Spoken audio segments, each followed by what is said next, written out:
Não, o que acontece é o seguinte, a história desse livro aqui, tá?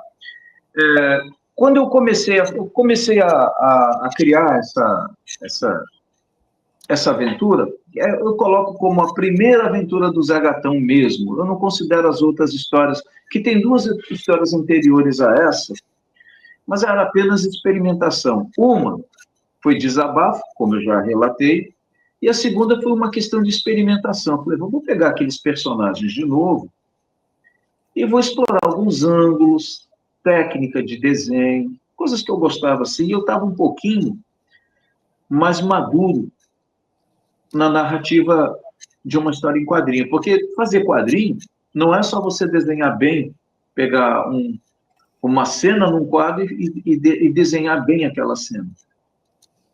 Você tem que fazer com que aquilo fique fluido pro cara que está lendo, tá? Isso tem que trazer na cabeça dele, tem que estar tudo perfeitamente conectado, né? O sujeito é atropelado por um carro, aí ele cai do outro lado da calçada, sim, mas você não coloca aquilo como no cinema, quadro a quadro, até o carro. Você pode fazer assim também, mas não é necessário, porque para isso exista isso que está dividindo nós quatro aqui nessa tela do computador. A gente chama, vocês sabem, chama de calha ou sarjeta. Entre uma cena e outra, o que tiver aqui nesse meio é o teu cérebro que vai completar. E você tem que ter uma habilidade para fazer com que aquilo flua. Porque, do contrário, alguma coisa. É comum, às vezes, se o sujeito não tiver uma boa narrativa, você lê aquele quadrinho não te agradar. Às vezes, pô, tá bem desenhado, a história é legal, mas eu não sei, alguma coisa não funcionou. É porque, narrativamente, ele falhou. Eu já vi isso, inclusive, em alguns caras muito talentosos, onde o sujeito toma uma porrada de um lado, do lado esquerdo, entendeu? E cai do lado esquerdo. Entende? Ou você não muda o cara aqui e vai cair lá atrás de você. Esse tipo de coisa assim, né? Então eu já estava mais maduro.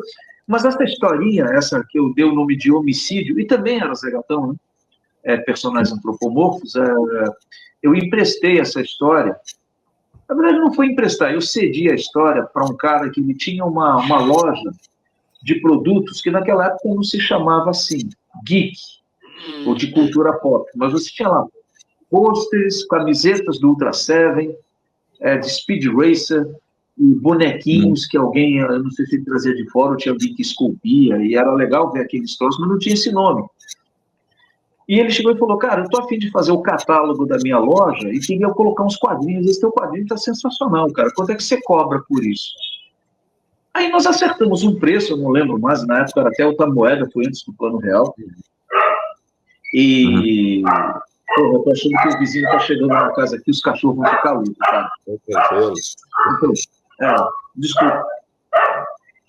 E aí, eu não lembro, eu sei que eu não recebi pela coisa,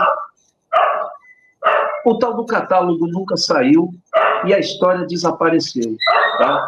Eu não quero falar mal desse cara, isso aí já me aborreceu muito na época, esse cara já me trouxe muita dor de cabeça na ocasião, mas é uma história que eu tenho como perdida. Mas quando eu comecei a trabalhar na chamada Cidade do Medo, que é o nome, o nome da primeira parte da história,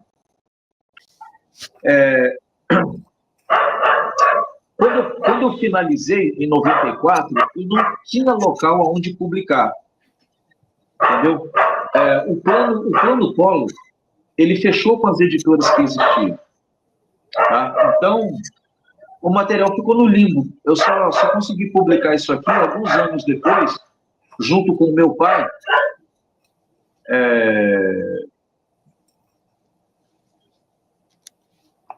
Pois é, barulho aqui ao lado. Um empréstimo que nós fizemos no banco. Aí eu fiz fizemos uma tiragem de 2.000 exemplares. Porque é o seguinte, não é porque eu fosse muito ambicioso, aí tem que explicar uma coisa.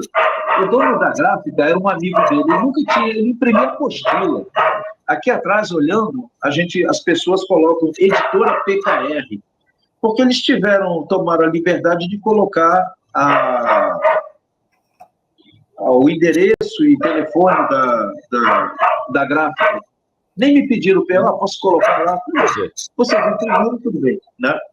E aí fica como se for as pessoas, por exemplo, acho que no... Como é que dá? Qual é o nome daquele site que fala que tem quase todos os quadrinhos que já foram editados no Brasil? Esqueci.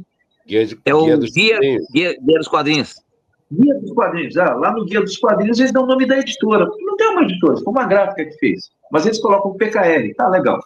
Aí o cara explicou pra gente o seguinte, que falou, olha, você fazendo 1.000 ou fazendo 2.000, você vai pagar quase o mesmo preço.